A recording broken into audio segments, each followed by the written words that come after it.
ಮೌನವೇ ಬಂಗಾರ.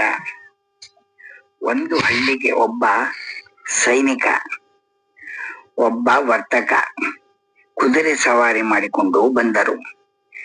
ಆ ಹಳ್ಳಿಯ ಹೆಬ್ಬಾಗಿಲ ಬಳಿ ಇದ್ದ ಮರಕ್ಕೆ ವರ್ತಕ ತನ್ನ ಕುದುರೆಯನ್ನ ಕಟ್ಟಿ ಹಾಕಿದನು.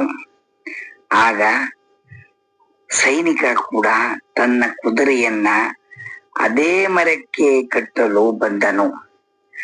ಆಗ ವರ್ತಕ ಹೇಳಿದ, ನೋಡು, ನನ್ನ ಕುದುರೆ ತುಂಬಾ ಒರಟಾಗಿದೆ, ನಿನ್ನ ಕುದುರೆ ಗಾಯ ಮಾಡುತ್ತದೆ, ನೀನು ಬೇರೆ ಮರಕ್ಕೆ ನಿನ್ನ ಕುದುರೆಯನ್ನು ಕಟ್ಟು ಎಂದನು. ಸೈನಿಕ ಅಹಂಕಾರದಿಂದ ನನ್ನ ಕುದುರೆಯನ್ನು ಇದೇ ಮರಕ್ಕೆ ಕಟ್ಟಿ ಹಾಕುತ್ತೇನೆ ಅಂತ ಹಠ ಮಾಡಿದ.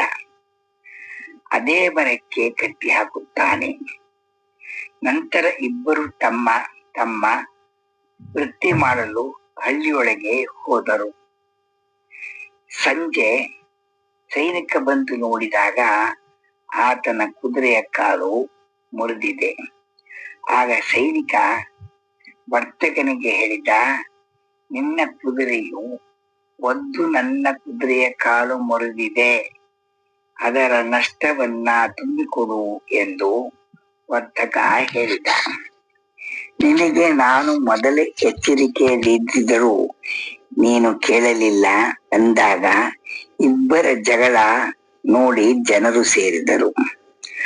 ಆ ನ್ಯಾಯ ಅವರಿಂದಲೂ ಬಗೆಹರಿದಾಗ ಅದು ನ್ಯಾಯಾಧೀಶರ ಮುಂದೆ ಹೋಯಿತು.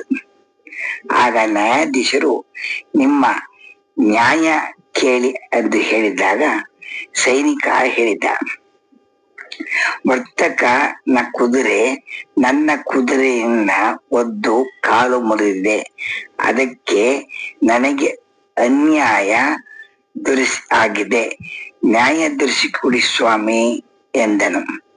ನ್ಯಾಯಾಧೀಶ ವರ್ತಕನಿಗೆ ಕೇಳಿದ, ನಿನ್ನ ಕುದುರೆ ಸೈನಿಕನ ಕುದುರೆಗೆ ಕಾಲು ಮುರಿದಿದೆ ನಿಜವೇ ಎಂದಾಗ ವರ್ತಕ ಏನೂ ಮಾತನಾಡಲಿಲ್ಲ, ಮೌನವಾಗಿ ಇದ್ದನು. ನ್ಯಾಯಾಧೀಶರು ಮತ್ತೊಮ್ಮೆ ಕೇಳಿದಾಗ ಮತ್ತೊಮ್ಮೆಯೂ ಮೌನವಾಗಿ ಇದ್ದನು.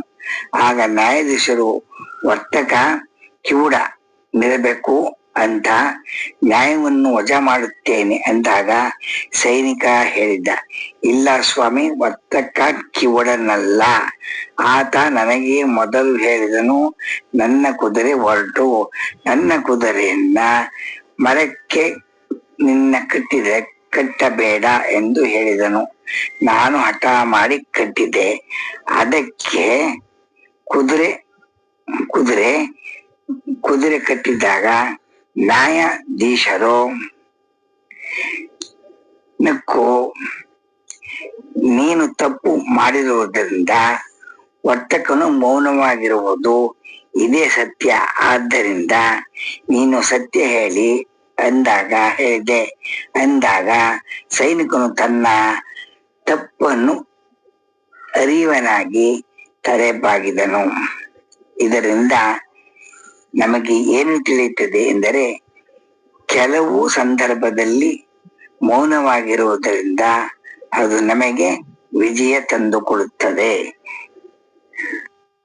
ಪ್ರಿಯ ವೀಕ್ಷಕರೇ, ನಿಮಗೆ ಈ ವಿಡಿಯೋ ಇಷ್ಟವಾಗಿದ್ದರೆ ಲೈಕ್ ಮಾಡಿ, ಶೇರ್ ಮಾಡಿ, ಸಬ್ಸ್ಕ್ರೈಬ್ ಮಾಡಿ. ಅನಂತ ಧನ್ಯವಾದಗಳು. ಯೂಟ್ಯೂಬ್ ಮಾಮ ಹುಲಿಕಲ್.